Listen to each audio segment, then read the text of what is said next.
To order. The chair now recognizes, well, let me say, we look forward to moving these important pieces of legislation to the floor. And now I'd like to recognize Mr. Gingrey from Georgia for 3 minutes for an opening statement. Mr. Chairman, thank you for calling this markup of 4 different pieces of legislation from the Environment and Economy Subcommittee that will continue tomorrow.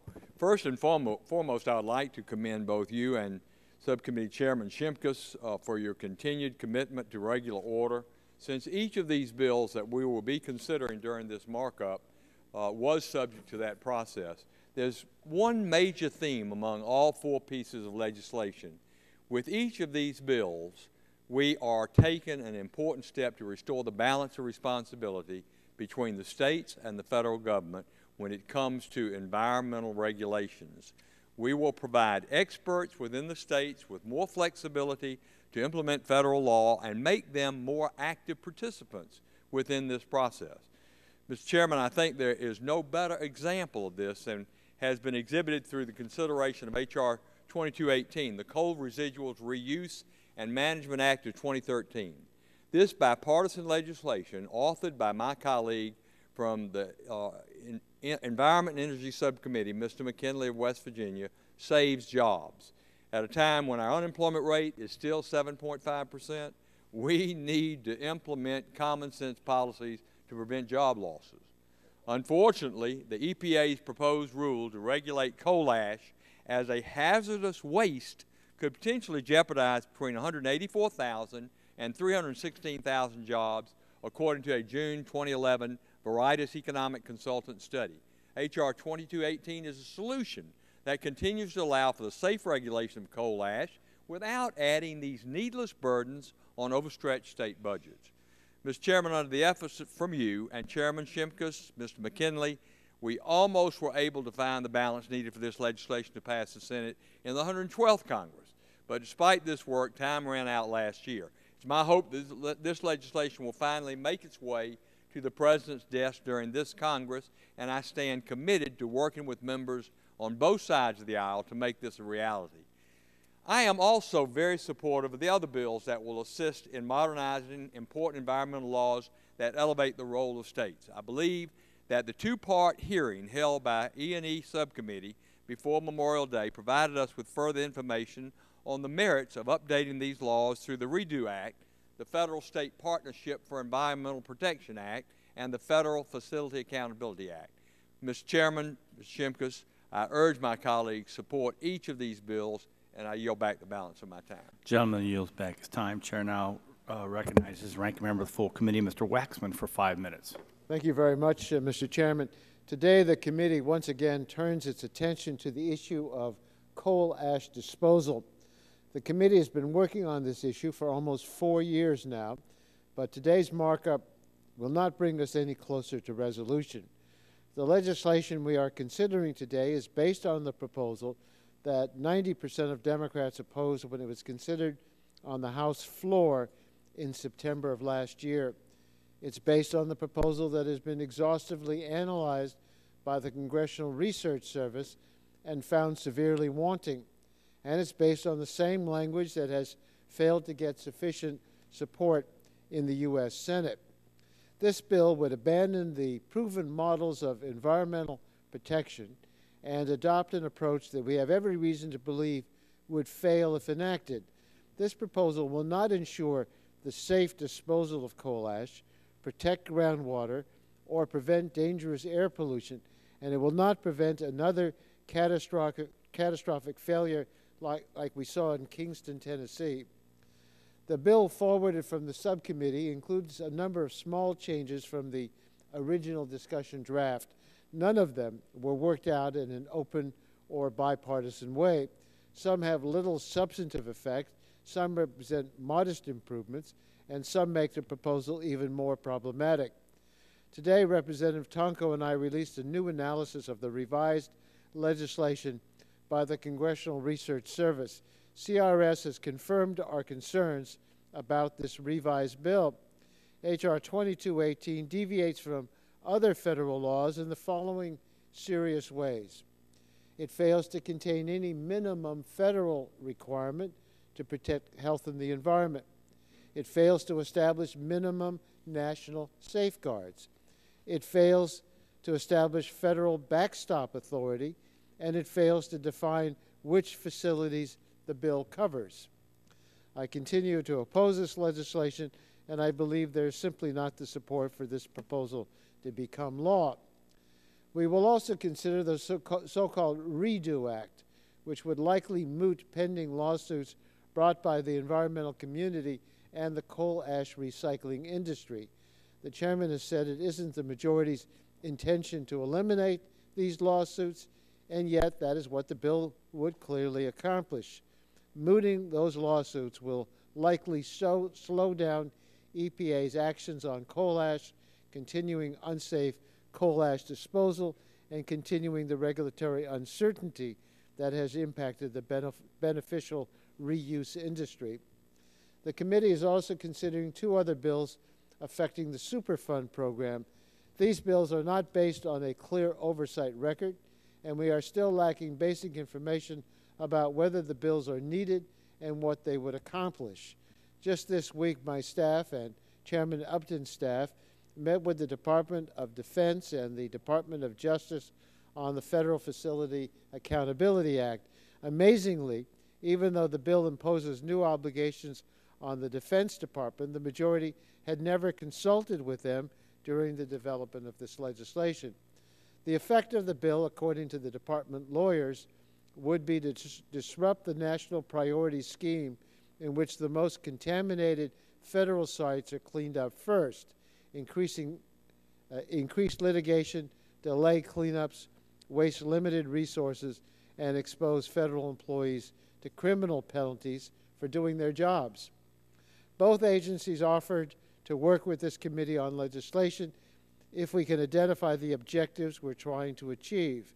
I think we should take them up on that offer rather than voting to report a bill that is not ready for consideration.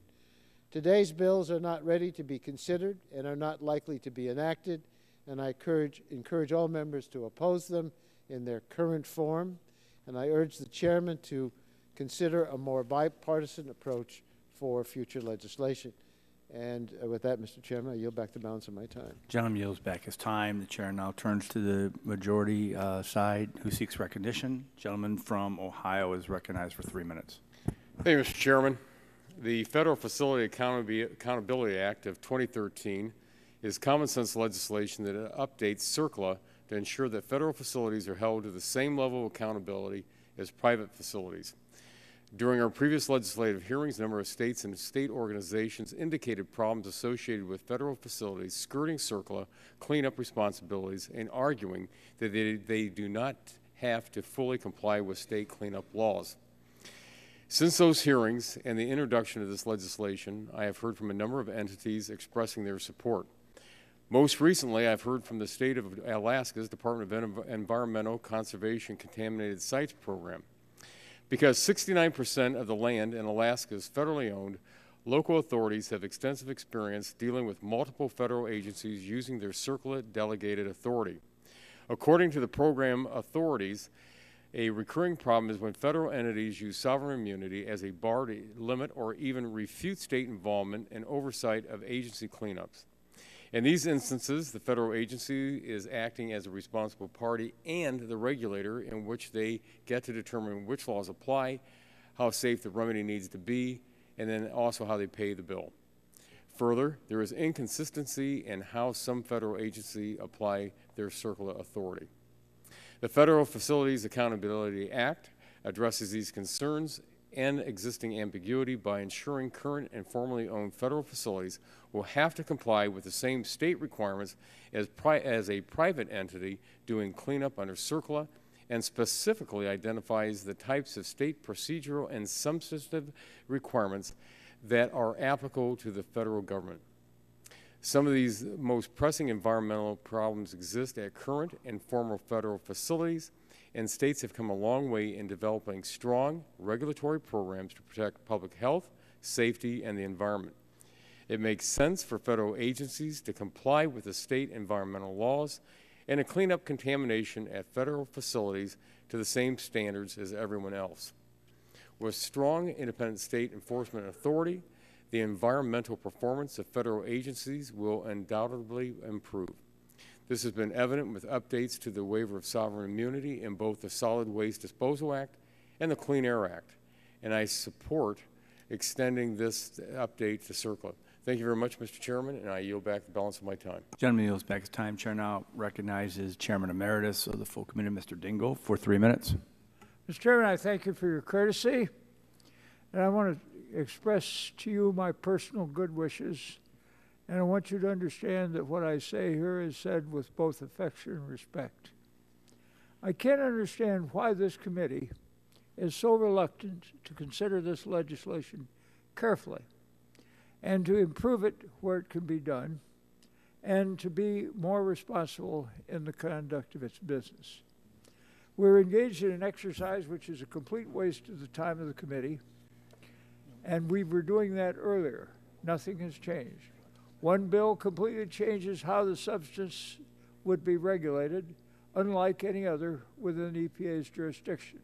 The remaining bills have no factual record upon which to base the proposed changes, and I've heard no examples or reasons showing that the legislation is necessary. As for the legislation relating to coal ash, I understand this is an issue which must be addressed, and I happen to agree with that. And I hope that my Republican friends will accept the hand of friendship, which has been offered by the members on this side over the last 2 years to work together on this issue. However, as much as I want there to be momentum to move a solution forward, I do not believe that this legislation addresses the problem in a proper way. Now, I'm just a simple Polish lawyer from Detroit, and I would remind the members of this committee that we are not at all engineers. And if we're to legislate on this issue, we must give EPA the flexibility to implement appropriate standards without having to constantly come back to the Congress to find out what we meant or what we wanted or how they should change the legislation or the regulatory approach to suit the needs of the country. This bill doesn't go far enough to prevent future spills like what happened in Tennessee or more recently in Wisconsin. And I do not believe that there is enough justification or reason or public transparency to justify moving the bill forward at this time. I'm unaware of any oversight by the committee that has identified problems necessitating that the Superfund amendments before us today be adopted. And I don't see what problems these bills are attempting to solve. I would ask my Republican friends to give these bills more time and to take the opportunity that is offered to us to work together to perfect the legislation so that in fact it solves problems and doesn't create more problems for the confusion and for the ill will of the American people. If the majority really wants to address these issues, I hope that you would take the time to find a way to address the concerns from EPA and our friends in the Senate before charging headlong into solving problems that are not backed up with a factual record. I would hope the committee would gather a body of evidence from EPA, the states, local governments, industry, and communities to better understand and to better work out what is the proper solutions to the problems that we seek to cure. So, Mr. Chairman, I think that perhaps the best thing we could do today to address these problems properly is a motion to adjourn. I thank you for your kindness. The chair thanks the gentleman with great affection. I receive your admonition. And now the chair now recognizes the chairman of the full committee, Mr. Upton, for 5 minutes. Well, thank you, Mr. Chairman. I apologize that I'm late, and I apologize that I've got to leave after I give my statement, and we'll be back, obviously, tomorrow. But we're not adjourning quite yet. This week, in fact, we're taking an important step towards enacting 4 pieces of legislation to protect human health and the environment, reduce red tape, protect jobs, and improve the partnership between the federal government and our states. Washington doesn't always know best. We've got a great relationship with our states, and the 4 bills that we're going to vote on tomorrow reflect that ongoing partnership. We're going to first consider H.R. 2218, Mr. McKinley's Coal Residuals Reuse and Management Act, which is the latest product of an over 2-year effort to protect jobs. The original bill, voted out of this committee and passed in the House in 2011 by a bipartisan vote of 267 to 137, established the core principles of our approach, set minimum federal standards for coal ash management and disposal, and leave permitting and implementation to the states. In 2012, the Senate took our bill and, in consultation with this committee, added a few additional specific standards. Unfortunately, that effort came up just short in the final days of the last Congress.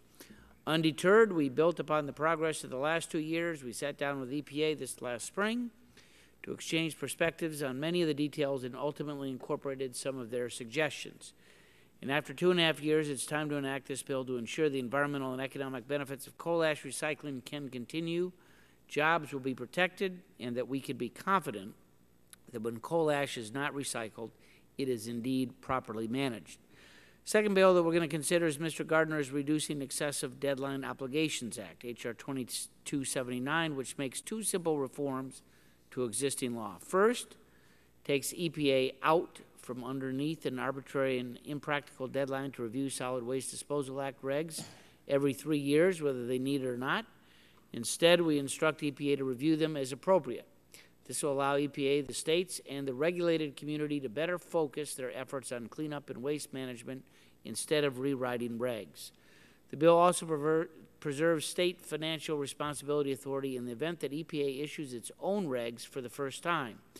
Many projects are developed based on long-term financial surety commitments. Upsetting those after years of reliance could cost money, jobs, and the resources that the project is expected to produce. Next, we'll consider Mr. Johnson's Federal and State Partnership for Environmental Protection Act, H.R. 2226, to give states more say in choosing Superfund sites for their national priority list and in crafting remediation strategies. After all, states under CERCLA are required to spend some of their own money on Superfund cleanup chosen principally by EPA and it's their own citizens who are personally affected living near or downstream from these sites. More state voice brings better balance to the federal-state partnership. And finally, Mr. Latta's Federal Facility Accountability Act, H.R. 2318, helps ensure that the federal government will be a good neighbor whenever it owns or operates a site subject to CERCLA, the Superfund law. This bill allows states to enforce cleanup laws at federal sites, both operating and formally run sites, the same way that it enforces state law at any cleanup site. I look forward to more opportunities to work closely with our states and pursue the sensible and thoughtful policies and keep the public safe. I would urge all of our members to support the bill. Yield back my time. Gentleman yields back his time. Chair now looks to the minority side. Gentlelady from Illinois, seek recognition. Gentlelady is recognized for 3 minutes. Thank you, Mr. Chairman. As I said 2 weeks ago in our Environment and the Economy Subcommittee markup, I oppose all 4 bills under consideration because I believe they would undermine important public health and environmental protections. In 2008, over 1 billion gallons of coal ash spilled into the Emery River, contaminating drinking water with arsenic, chromium, selenium, lead, and mercury. In 2011, another spill occurred in Oak Creek, Wisconsin, pouring coal ash directly into Lake Michigan. The company responsible, We Energies, was aware of its inadequate storage of coal ash and had in fact already been providing bottled water to local residents due to well contamination caused by the plant. Without strong federal oversight, we can expect to see many more coal ash-related public health and environmental tragedies in the future. H.R. 2218 would ignore 2 reasonable EPA proposals to address coal ash disposal. Instead, the bill's standard, deemed remarkably deficient by a water dam safety expert who testified before the subcommittee, would allow millions of Americans to face an increased risk of cancer, neurological disorders, birth defects, reproductive failure, asthma, and other complications. The other 3 bills would weaken the ability of the federal government to clean up our most toxic sites and protect the public health. RCRA and CERCLA have worked for decades to help states and localities address toxic contamination. As our witness from Garfield, New Jersey testified last month, the EPA has been at work with the city to effectively monitor contamination and clean impacted properties after a toxic spill. Without the EPA, thousands of Garfield citizens would now be exposed to cancerous toxins. The bills we consider today would put the effectiveness of RCRA and CERCLA at risk. The REDO Act would eliminate a requirement for periodic review of RCRA regulations, which help ensure the law remains up to date and effective.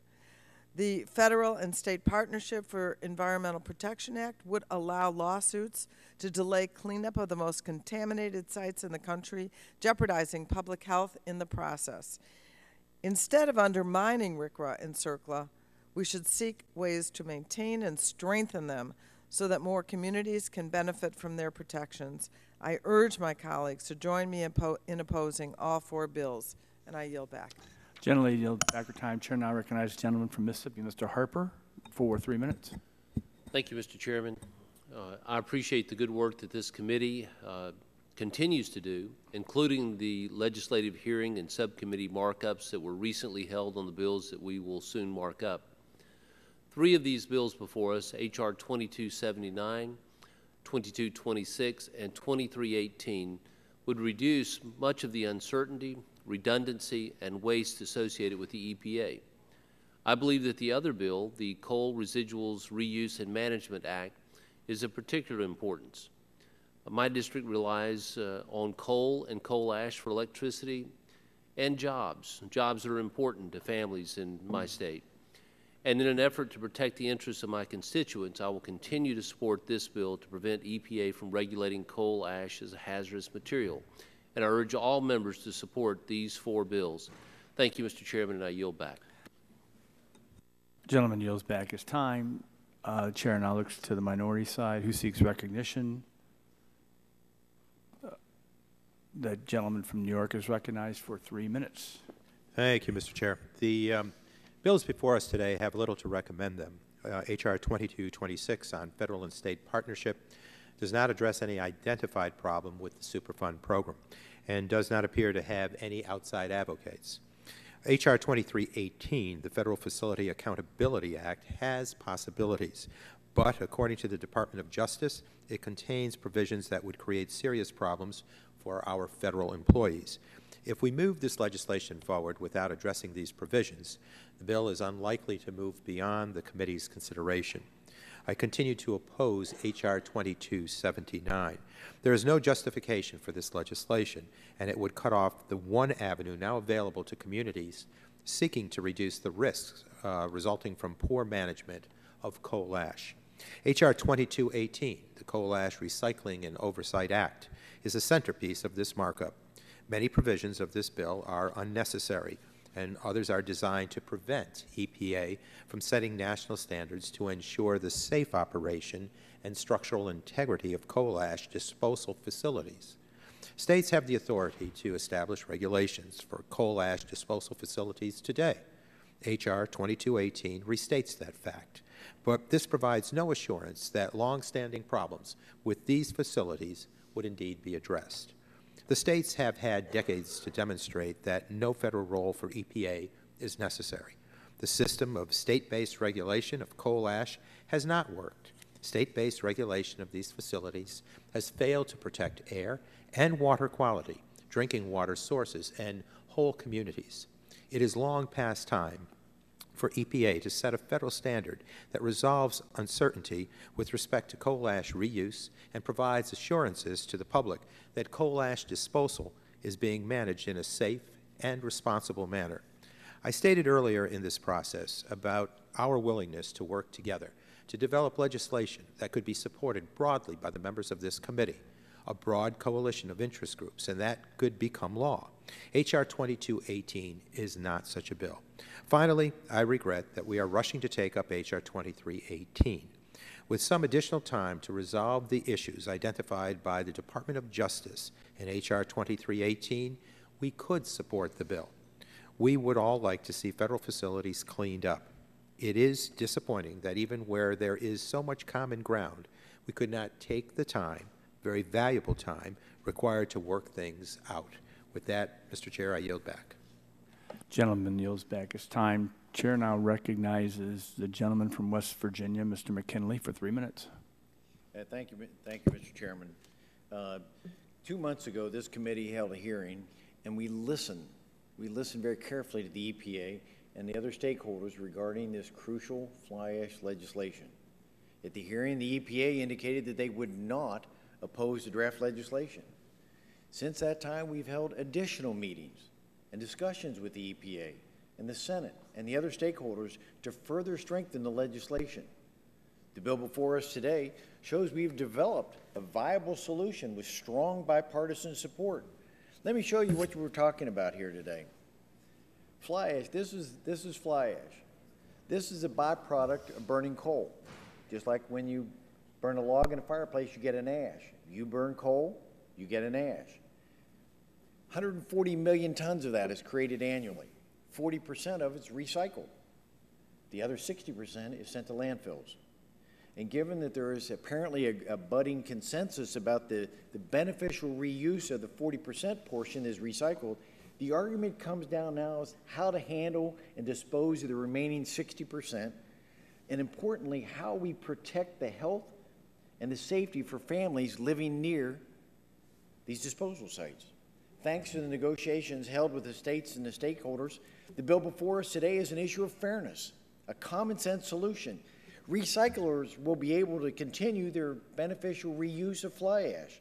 It was promoted by the EPA for years to be able to continue that. And for the first time, there will be a national minimum standard for disposal as established by the EPA.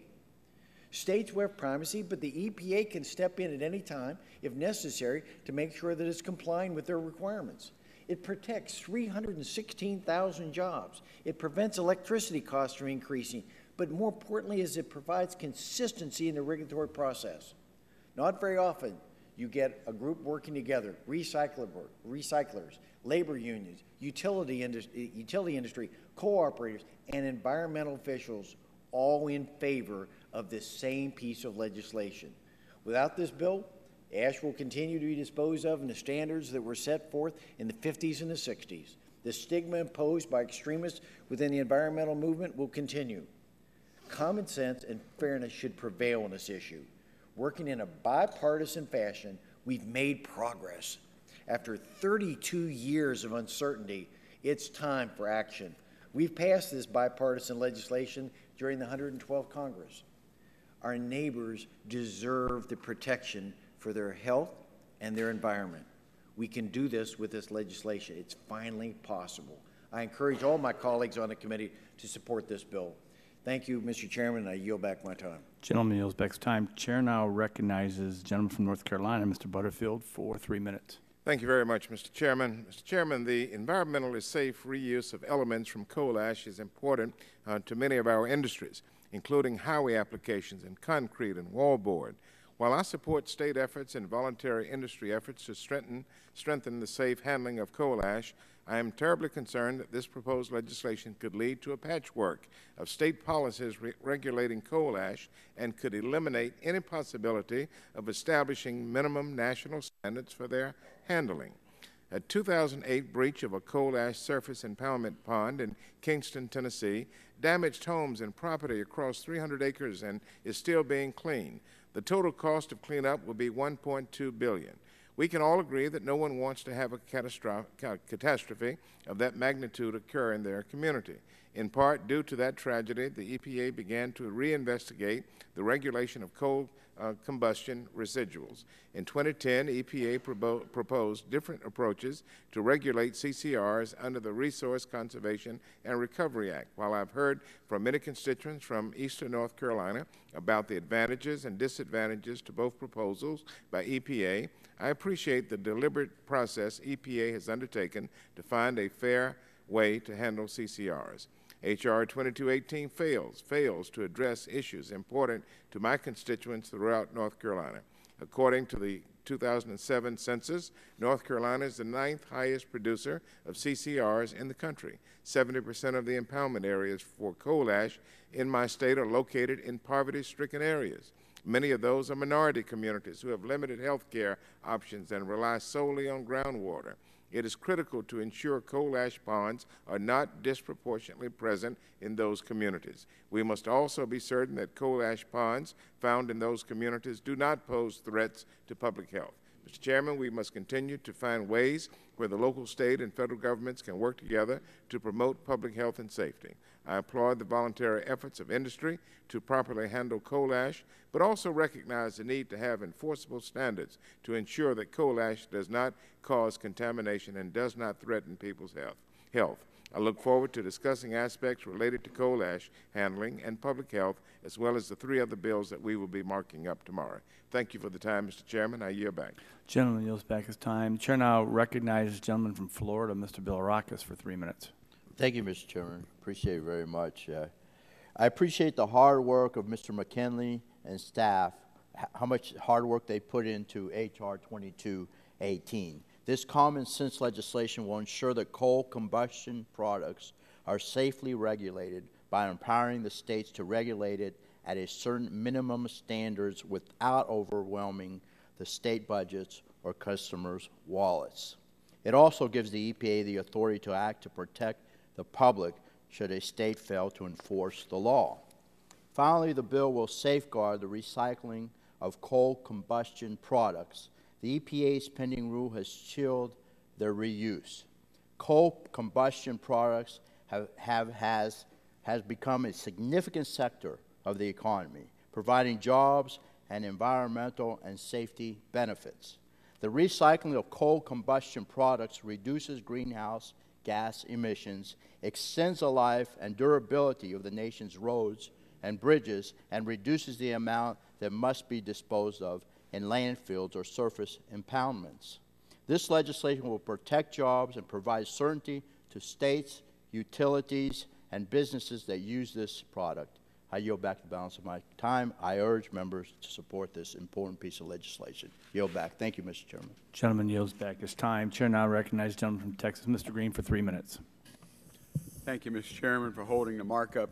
The 112th Congress, in my role as ranking member of the E&E subcommittee, I worked with Chairman Shimkus and Representative McKinley and other members in the bipartisan effort to find a solution to coal ash. That effort resulted in legislation that would create a state-run waste disposal program with minimum federal requirements while assuring that coal ash can continue to be reused and recycled in everyday products. I voted for that legislation in committee and on the House floor, and it cleared the Energy and Commerce Committee and passed the House with notable Democratic support in 2011. The bill before us today, though not perfect, is an improvement on our efforts from the last Congress. Among the improvements included requiring groundwater monitoring, new requirements to ensure the structural stability and safety of impoundments, and additional location restrictions and fugitive dust requirements. Most importantly, this bill would regulate coal ash under Subtitle D of RCRA, thereby protecting the economic benefits of recycled coal ash, which has been shown to be in the billions of dollars annually. I'm well aware of the criticisms of Mr. McKinley's bill and would welcome amendments that would further ensure that the legislation protects human health and the environment while providing regulatory certainty for our state and local governments, industries, and communities. I have much stronger reservations over the other 3 bills being considered today, which would amend CERCLA and RCRA. As I noted in the markup 2 weeks ago, I represent an industrial district, several Superfund sites in or near our district.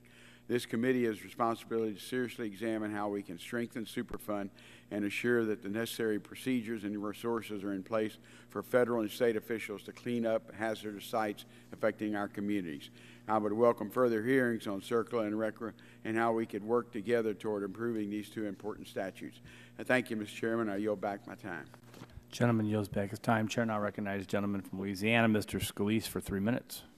I want to thank the distinguished chairman for holding this hearing. The 4 bills we're taking up are all important, and they have my full support, beginning with the Coal Residuals Reuse and Management Act of 2013. With that bill, we're considering legislation that will give power back to the states and ensure that local voices are more prominent than those here in Washington. For instance, the Coal Residuals Reuse and Management Act allows states to manage coal ash permit programs if they so choose, giving local control to this vital issue. The Reducing Excessive Deadline Obligation Act allows the President to promulgate regulations under some CERCLA provisions and requires that those regulations do not preempt the requirements of states or other federal agencies.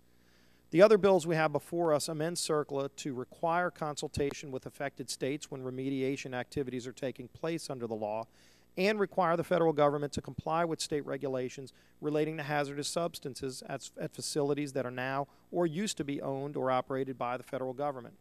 I look forward to working with my colleagues to enact these meaningful reforms that will give state agencies and laws greater weight when our federal government is making decisions.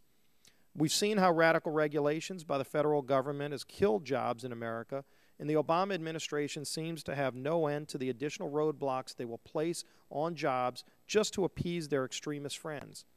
States are already providing responsible oversight in these areas, and states are in the best position to evaluate issues raised by these bills and will much more effectively respond to local conditions. Thank you, Mr. Chairman. I urge passage of all these bills, and I yield back the balance of my time. Gentleman yields back his time. The chair seeing no other members. Without objection, the chair calls up H.R. 2218 and asks the clerk to report. H.R. 2218 to amend Subtitle D of the Solid Waste Disposal Act to encourage recovery and beneficial use of coal combustion residuals and establish requirements for the proper management and disposal of coal combustion residuals that are protective of human health and the environment. Without objection, the first reading of the bill is dispensed with, and the bill will be open for amendment at any point so ordered. For the information of members, we are now on H.R. 2218. The committee will reconvene at 10 a.m. tomorrow morning, and I remind members that the chair will give priority recognition to amendments offered on a bipartisan basis. I look forward to seeing you all tomorrow. Without objection, the committee stands in recess.